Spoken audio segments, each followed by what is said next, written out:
Osamu Tezuka, hailed as the god of manga and father of anime, revolutionized the world of Japanese comics and animation, leaving a gigantic impact on popular culture. Born on November 3rd, 1926 in Toyonaka City, Osaka, Tezuka's childhood played a pivotal role in shaping his artistic vision and pioneering spirit. Tezuka's early years were marked by a unique blend of influences that laid the foundation for his future contributions to the world of manga and anime. Growing up in the tumultuous times of pre-World War II Japan, Tezuka experienced the cultural and social shifts that would later become evident in his work. One of the first significant influences on Tezuka's childhood was his exposure to the world of cinema. His father, who owned a small photo studio, was an avid fan of films, and young Osamu spent countless hours devouring the works of Western and Japanese filmmakers. This exposure ignited Tezuka's imagination, inspiring him to blend the visual storytelling techniques of cinema with the traditional Japanese art of manga. The impact of Tezuka's early cinematic experiences became evident in his unique approach to manga storytelling. He infused dynamic panel layouts, expressive character designs, and cinematic pacing into his work, breaking away from the static conventions of traditional manga at the time. Great inspiration was taken from the movement-filled slapstick comedies of silent movie legends like Buster Keaton and Charlie Chaplin. This innovative style would later become a hallmark of Tezuka's contributions to the medium. Those American comics themselves were heavily influenced by Keaton's comedies. Mark Sennett, those sorts of films from the golden age of comedy, gagmen that appeared there, for example Roscoe Arbuckle or Ben Turpin.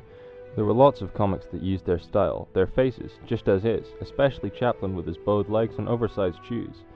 Those sorts of features were used directly in comics. In that era, all American cartoonists imitated the stars of comedy. That is what I worked so hard at copying, and that's why my comics are so bow-legged and big-shoed. At that level of content too, I was deeply influenced by the strong social caricatures of Chaplin's comedies, the tears mixed with laughter, but the biggest influence of all was the rhythm. In addition to cinema, Tezuka's childhood fascination with Walt Disney's animations left an indelible mark on his artistic sensibilities. The whimsy and emotional depth found in Disney's characters resonated with Tezuka, inspiring him to infuse his own creations with a similar sense of humanity and relatability. This influence is particularly noticeable in Tezuka's iconic big-eyed character designs, a departure from the more realistic depictions found in Western comics and traditional Japanese manga. Daily life might have been hard, but the reputation of Disney was at its highest. The voices of Mickey Mouse and Donald Duck had stabilized, Snow White and Bambi were huge hits, and had received a number of international prizes. It was really like the brightness of a rising sun. And then Japanese children after the war had no choice but to face the flood of Disney comics that accompanied the brainwashing of American democracy. That was their merit as propaganda against the Japanese. But supposedly even greater than Disney in Osamu Tezuka's influences, the cinematic and narrative contributions of Chinese animation, specifically the 1941 film Princess Ironfan, held notable place. Directed by Wan Guchan and Wan Leiming, the Chinese animated classic left a lasting impact on Tezuka, influencing his storytelling techniques and artistic choices. Princess Ironfan, an adaptation of the popular Chinese literary work Journey to the West, showcased the potential of animation as a powerful storytelling medium. Tezuka, known for his admiration of various animation styles, drew inspiration from the film's visual storytelling prowess and its ability to convey complex narratives through the animated medium. This influence would manifest in Tezuka's later works, contributing to the evolution of his distinctive style that seamlessly blended dynamic visuals with compelling narratives. Despite the cultural and societal challenges of the era, Tezuka's childhood was also shaped by a deep-seated love for literature. A vicarious reader from a young age, he devoured works ranging from classical literature to contemporary pulp fiction. The diverse literary background enriched Tezuka's storytelling, allowing him to seamlessly weave complex narratives and explore a wide range of genres in his later works. Tezuka's childhood was not without its struggles. The war years brought economic hardships to his family, especially after he was drafted into factory work in 1944 by the Japanese government. But even in the face of adversity, his passion for storytelling remained unwavering. His experiences during these challenging times would later find expression in his works that addressed themes of war, peace, and the human condition. During his teenage years, Tezuka's passion for manga intensified, fueled by the works of legendary manga artist Rakuten Kitazawa. Inspired by Kitazawa's expressive and dynamic style, Tezuka began to develop his own artistic voice. His sketches and doodles began to reflect a burgeoning talent, hinting at the groundbreaking contributions he would make to the world of manga. During Osamu Tezuka's formative years in the manga industry, the influence of Suiho Tagawa's Norakuro cannot be overlooked. Suiho Tagawa, a pioneer in manga and the creator of Norakuro, was a significant figure in the manga landscape during the 1930s and 1940s. Norakuro, a manga series that debuted in 1931, featured a black and white dog character named Norakuro, who served in the military. The series was a pioneering work in the field of gag manga and was immensely popular during its time. Tagawa's ability to blend humor with pro-fascist social commentary captured the attention of readers, including a young Osamu Tezuka. I first followed the comics of Tagawa Suiho and Yokoyama Ryuichi, but suddenly, once I became devoted to Disney, I set out to copy and master that stuffed animal style, eventually ending up with how I now draw.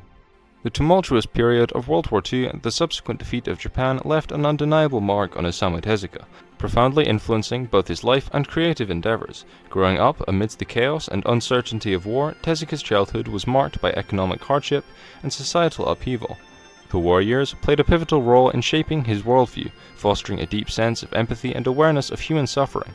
The defeat of Japan brought about a period of reflection and reconstruction, during which Tezuka's artistic aspirations began to take shape.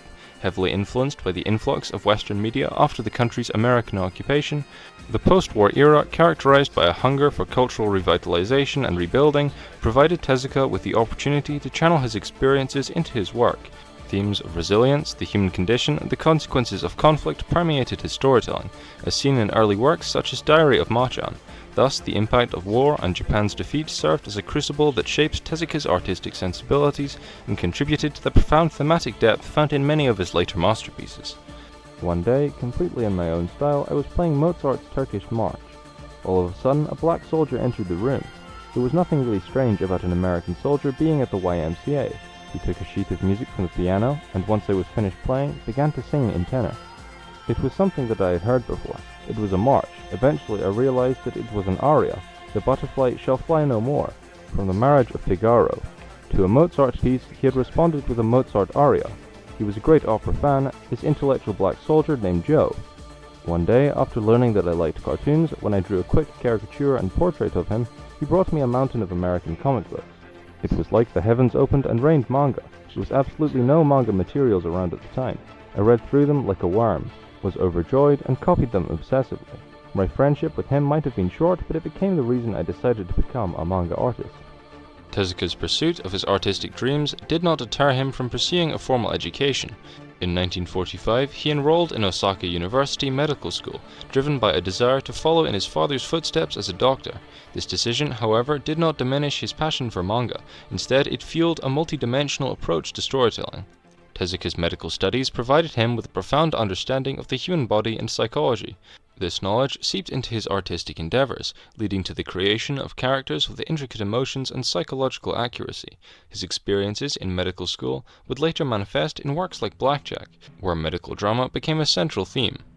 While Osamu Tezuka's journey into the manga industry began with several experimental works and contributions, it was Diary of Machan, Machan no Niki, that marked a significant milestone as his first major manga.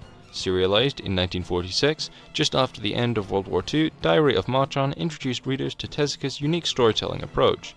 The manga followed the everyday life and adventures of Machan, a mischievous boy, and reflected the post-war societal changes and challenges faced by many Japanese people. Tezuka's ability to infuse humor, social commentary, and poignant moments into the narrative showcased his evolving mastery of the medium.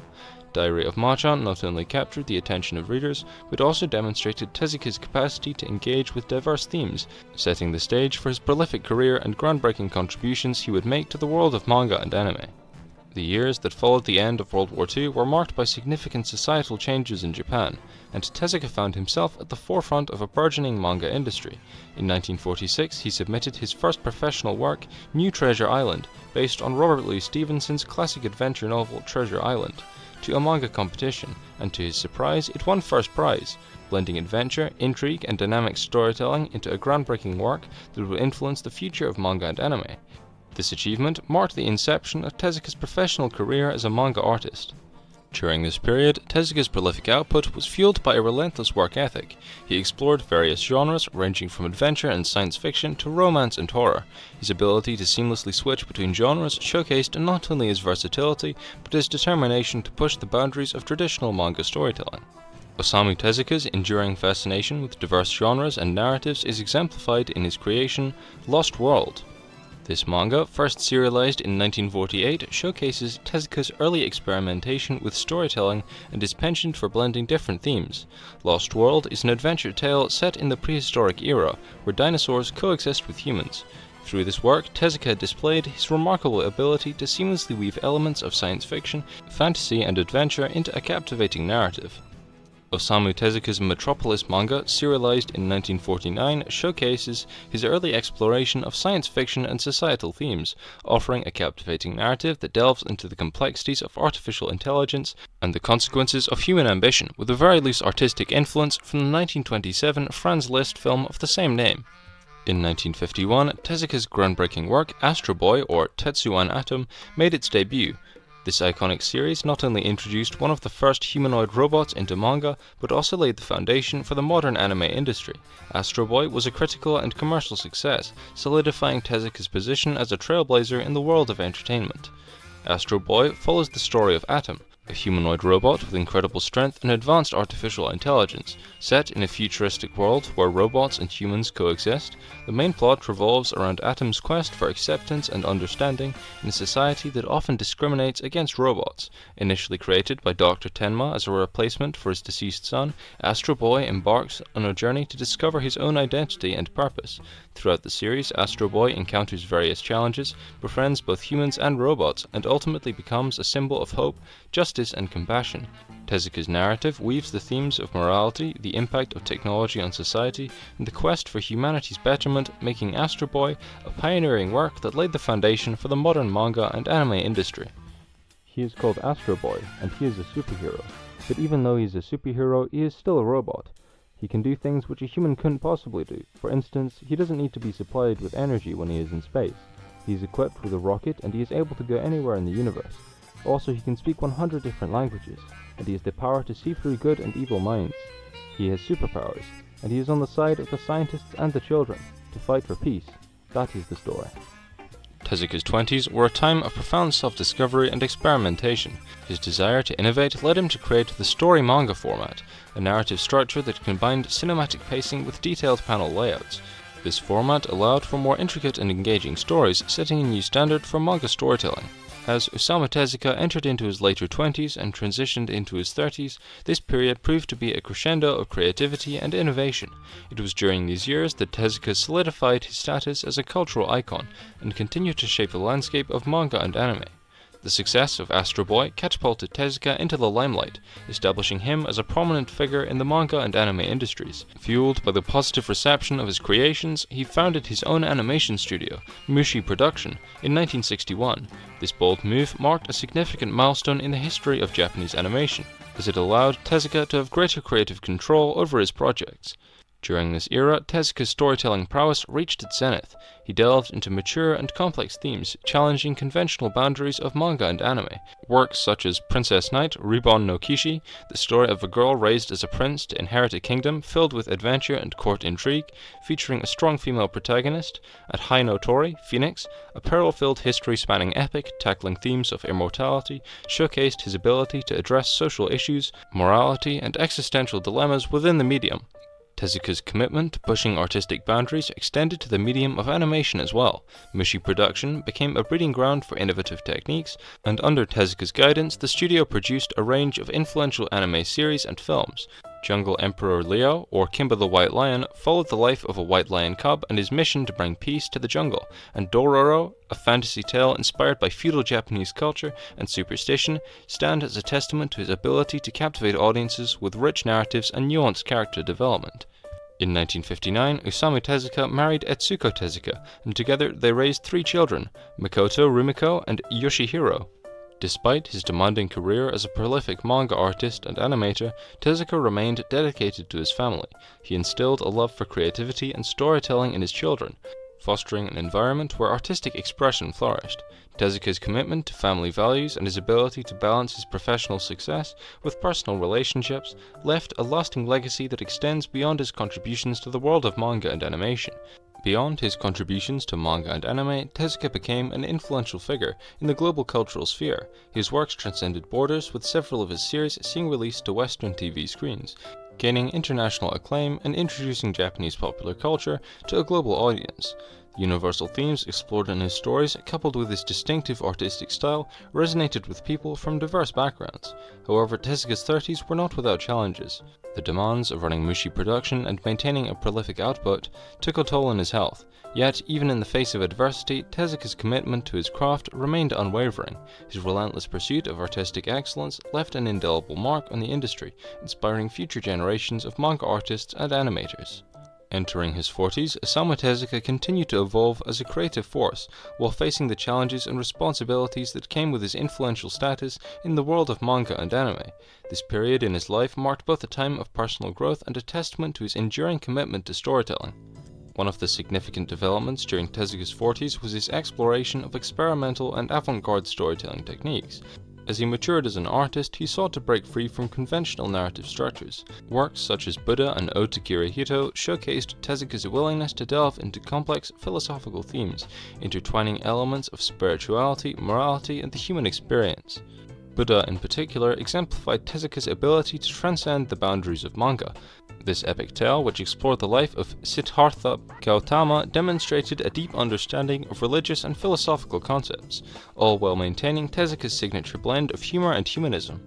The series received critical acclaim for its thought-provoking narrative and exquisite artwork, further solidifying Tezuka's reputation as a master storyteller.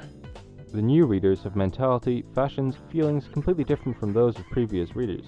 Should I draw comics following my first readers in their growth, or should I stop doing cartoons? More or less every 3 years, a cartoonist for children is cornered. I too, every 3 years, am living a crisis, so I decide I get back to work for my new readers as if they were the first. This is why I'm certain that the good work I will draw will be able to make happy readers for all of time. However, the 1970s brought financial challenges to Tezuka's animation studio. Mushi Production faced bankruptcy, prompting Tezuka to step down as the company's president. Despite this setback, his resilience and creativity remained undiminished. Tezuka rebounded by establishing a new animation studio, Tezuka Productions, in 1972. This venture allowed him to maintain creative control over his projects, while navigating the changing landscape of the anime industry. During his 50s, Tezuka's creative output remained prolific, with notable works such as Phoenix continuing to captivate audiences. Phoenix showcased Tezuka's fascination with timeless themes, utilizing a narrative structure that spanned different time periods and characters, all interconnected by the symbolic phoenix. The series, often considered a magnum opus, reinforced Tezuka's reputation as a storyteller capable of transcending genre limitations. Ayako and Apollo's Song, both masterful Gekiga manga intended for mature audiences crafted by Osamu Tezuka, showcased his narrative versatility and thematic depth. Ayako unfolds as a gripping family drama set against the backdrop of post-war Japan, exploring the dark underbelly of power dynamics, societal corruption, and the personal sacrifices individuals make to survive. On the other hand, Apollo's Song takes readers on a surreal journey through the mind of a troubled young man, exploring themes of love, sexuality, and the complexities of the human psyche. Tezuka's unique storytelling prowess shines in these works, demonstrating his ability to tackle diverse subject matters with profound insight and a deep understanding of the human condition. Through Ayako and Apollo's Song, Tezuka solidifies his legacy as a master storyteller capable of transcending genres and delivering narratives that resonate with both heart and intellect. 1973 saw the introduction of the iconic character Blackjack. This enigmatic, unlicensed surgeon became a symbol of medical expertise, moral ambiguity, and the intricate balance between life and death. Blackjack showcased Tezuka's unique ability to combine his medical knowledge, gained from his earlier pursuit of a medical degree, with compelling storytelling. Each episode of the series, which delved into self-contained medical dramas, explored ethical dilemmas and the limits of modern medicine, reflecting Tezuka's profound engagement with philosophical and social questions. The success of Blackjack transcended manga pages, spawning adaptations in animation, live-action films, and theatrical productions, underscoring Tezuka's lasting impact on the world of manga and anime. Entering his later life, Osamu Tezuka continued to leave an undeniable mark on the world of manga and anime, solidifying his legacy as a creative visionary.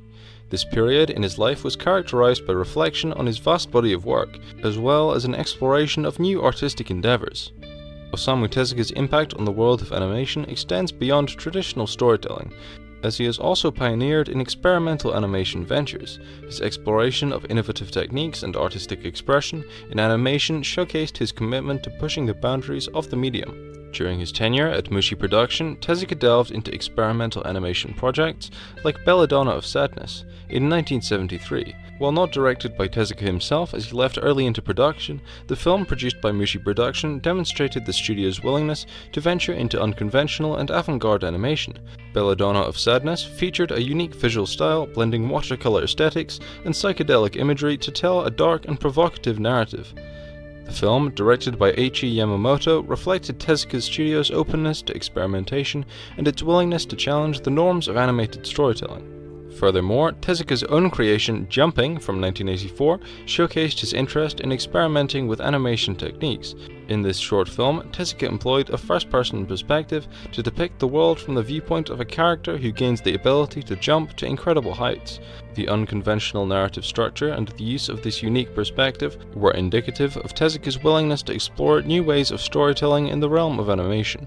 I feel there is sensuality, eroticism in the primary things that move, like animals and insects. Being able to inspire the movement of still images gives me the joy of the creator that breathes life into things that do not have life. The movement must be sufficiently round and sweet, so express its eroticism. In creating cartoons, I like to think of an ideal. I often say jokingly that comics are my true wife and that cartoons are my lover. The fact that I am fully dedicated to animation, my lover, is because it allows me to express in a sublime, the interesting metamorphosis of a changing body.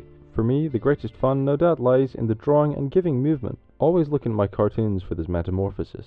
During his late 50s, Tezuka delved into projects that further reflected his lifelong commitment to deeper storytelling. Works such as Message to Adolf, a compelling work in Osamu Tezuka's Oeuvre, which unfolds as a Gekiga masterpiece that intricately weaves historical events and personal dramas, exploring the impact of World War II on individuals and the complex interplay of morality, ideology, and friendship. And the completion of Phoenix, a series with great depth spanning thousands of years he had started decades earlier, demonstrated a continued fascination with intricate narratives and a dedication to exploring profound themes. Tezuka's storytelling had matured, encompassing a wide range of genres and addressing complex social, historical, and philosophical issues. Despite his creative pursuits, Tezuka faced further health challenges during this period. The demands of his prolific career, combined with the stress of running his animation studio, took a toll on his well-being. Nevertheless, he persevered, driven by an unwavering passion for storytelling and a desire to contribute to the cultural tapestry of Japan. Osamu Tezuka's later years were characterized by a reflective mood as he pondered the evolution of manga and anime. He witnessed the rise of a new generation of creators who had been inspired by his groundbreaking work. His legacy was cemented not only by the sheer volume of his output, but also by the enduring impact of characters like Astro Boy, Blackjack, and Kimba. The children face problems such as violence, abuse, suicide, etc. that medicine cannot heal. It will never help these children and be psychologically their support. Even when they are in difficulty, in principle they do not speak with adults, or confide about their true intentions, however still expect some serious messages from adults. I will continue to send messages through manga. Children will avoid things that want to force or impose any help. That is why I will continue to look for those things that inspire their hearts. What I try to appeal through my works is simple. The opinion is just a simple message that follows. Love all the creatures, love everything that has life. I have been trying to express this message in every one of my works, though it has taken different forms like the preservation of nature, the blessing of life, the suspicion of too much science-oriented civilization, anti-war, and so on. Tragically, Osamu Tezuka passed away on February 9, 1989, at the age of 60. His death marked the end of an era, but not the end of his influence. Tezuka's contributions continue to resonate, shaping the trajectory of manga and anime for years to come. The Tezuka Osamu Cultural Prize, established in his honor, stands as a testament to his enduring legacy, ensuring that his spirit lives on in the hearts of creators and fans alike. In conclusion, Osamu Tezuka's journey from childhood to the pinnacle of his artistic career is a testament to his unparalleled impact on the world of manga and anime. Tezuka's enduring legacy extends beyond his creative output, from his advocacy of manga as a legitimate form of literature, his establishment of Mushi Production and later Tezuka Productions, and his influence on the global cultural sphere all contribute to his lasting impact. Although Osamu Tezuka's physical presence is no longer with us, his legacy continues to inspire generations of creators and enthusiasts. His contributions left an undeniable mark on the cultural landscape, making him the true pioneer of manga and anime, forever hailed as the god of manga and the father of anime.